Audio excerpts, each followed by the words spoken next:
Hey there!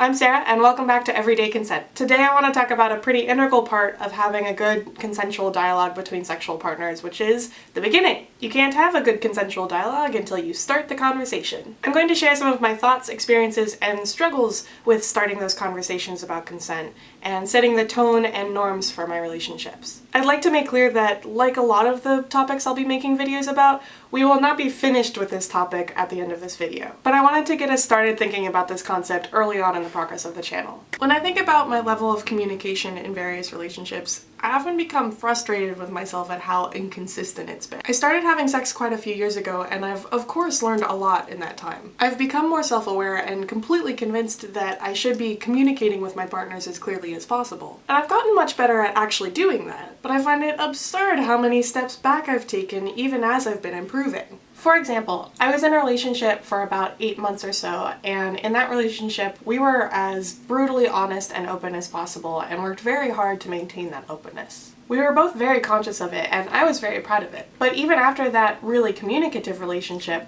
I later hooked up with someone new and was super frustrated with myself at how uncommunicative I was with this new person. The lack of communication was bad enough that I had actually decided not to go past a certain point, but did anyway because I couldn't bring myself to say anything. The point is, I had already reached a certain level of emotional maturity, or so I thought, but my actions were not consistently lining up with that. And it blows my mind how often this has actually happened. I've thought a lot about what tends to make those different situations go so differently, and it seems to me that it has to do primarily with what norms are set and who set them. What are norms? Technically, a norm is a group-held belief about how members should behave in a given context. But what does that mean in this context? In college, I took an engineering design class, and as part of the curriculum, we spent a lot of time talking about how to effectively work in groups. One of the many aspects of group work that we learned was the idea of setting norms. That is, from day one, the attitudes, energy, and expectations that you and your group mates bring to your first meetings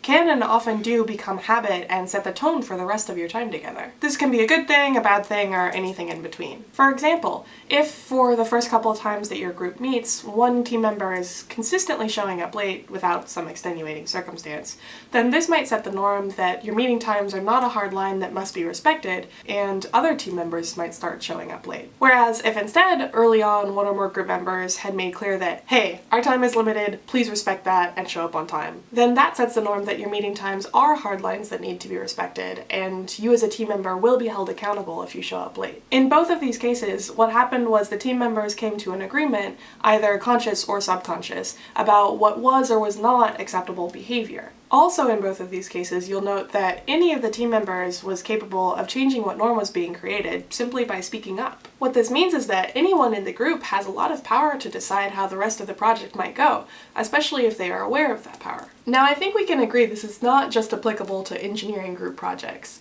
It's applicable to any time that you're working with a group of people over an extended period of time. In other words, it's applicable to any relationship with other people, including sexual relationships. When I was a freshman in college, one of my earliest sexual relationships evolved into a relationship because after the first time we hooked up, he sent me an email saying that he had had a good time and was interested in that happening again if I was. This initially felt a little weird to me, but I was also quite grateful. By sending that email, he had taken on the burden of awkwardness and opened the door for honest communication. He set the tone of it being acceptable for us to explicitly state, hey, do you want to have sex again? Because I do. And that relationship lasted another 3 months and was very rewarding for both of us. But I'm not sure that would have happened if it weren't for that first message. Sometimes external context can set a norm. At my school during freshman orientation, there's a sex issues talk, and they bring up a pithy saying that no means no, maybe means no, and even yes sometimes means no. To someone educated about consent, this is a bit basic, but it's awesome that we're teaching our freshmen at least this much. And because it's something that everyone at my school has been told and knows everyone else has been told,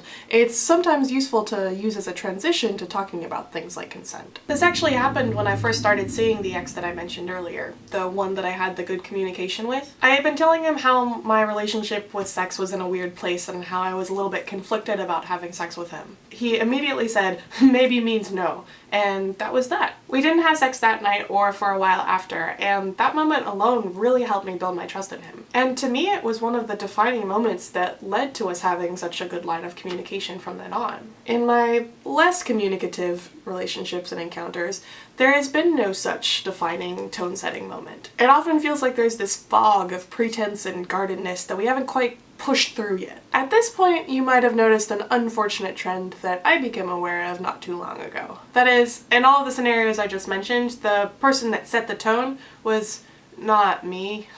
There have been exceptions to this, but I definitely have a tendency to let the other person set the tone and go along with how they act, even though I always prefer it when we're more open. Every time somebody else broaches the topic first, I'm super grateful that they did. And this isn't just true of sex and consent, this is true of conflict or really any difficult conversation. And the times that I have been the one to broach the topic, other people have had plenty to say, and sometimes have even expressed relief or gratitude. It's my honest belief that, in general, people really do want to talk about stuff. They're just afraid of being the first one to say something. So I'm continuing to challenge myself and you to be that person. We're going to keep talking about norms, but this week's assignment is pretty simple. Think of some recent group projects or relationships you've had, and try to think of any habits or tone that were set pretty early on. Think about how that tone was set and what you or another participant might have done differently to maybe change that tone. Happy consenting, folks! It's about MERP.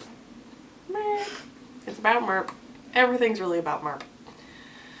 It's a conspiracy. A-E-I-O-U. When I was a freshman in college, okay, no, not that position. That looks really weird from there. Yup!